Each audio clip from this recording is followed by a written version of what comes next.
సాక్షిలో ఏముంది?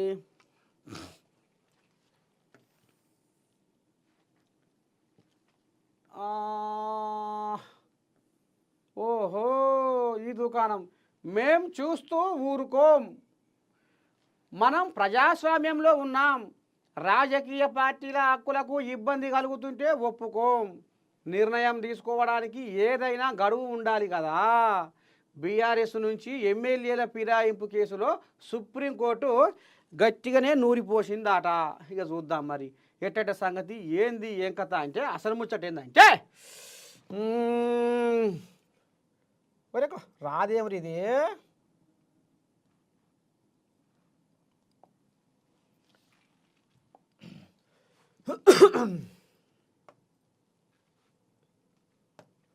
అయితే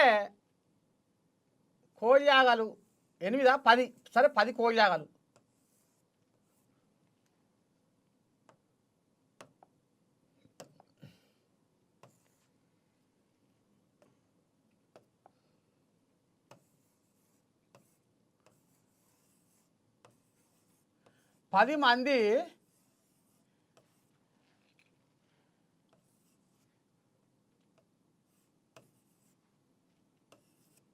పది మంది బీఆర్ఎస్ కోయాగలు.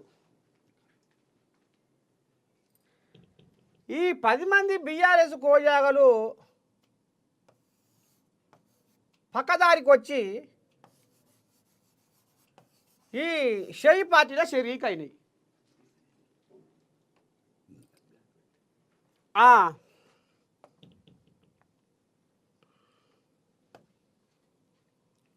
షెయి పార్టీలో షరీక్ అయినాయి.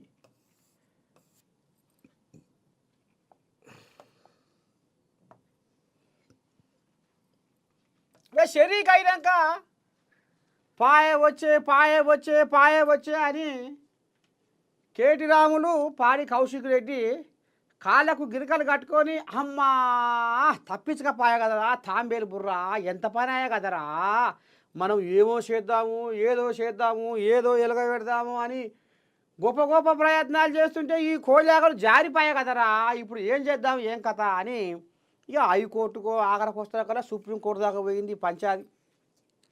ఇక ఇంతవరకు దాకా బాగానే ఉంది. ఇక మరి ఈ కోళ్ళాగలు ఎట చేయాలి ఏంది ఏం కథ, ఈ షెయి పార్టీలో షరీకైన కోళ్ళాగలని ఏ రకంగానైనా వీటి మీద మనం ఉప ఎన్నికలు పెట్టాలి అని ఒక జిజ్జు కట్టినాయి బీఆర్ఎస్ కోళ్ళాగలు, కేటీ రాములు, కౌశిక్ రెడ్డి. ఇక అది నడుస్తూనే ఉంది కథ. అయితే ఇక్కడ ఆయన పెద్ద మనిషి కడియం శ్రీహరి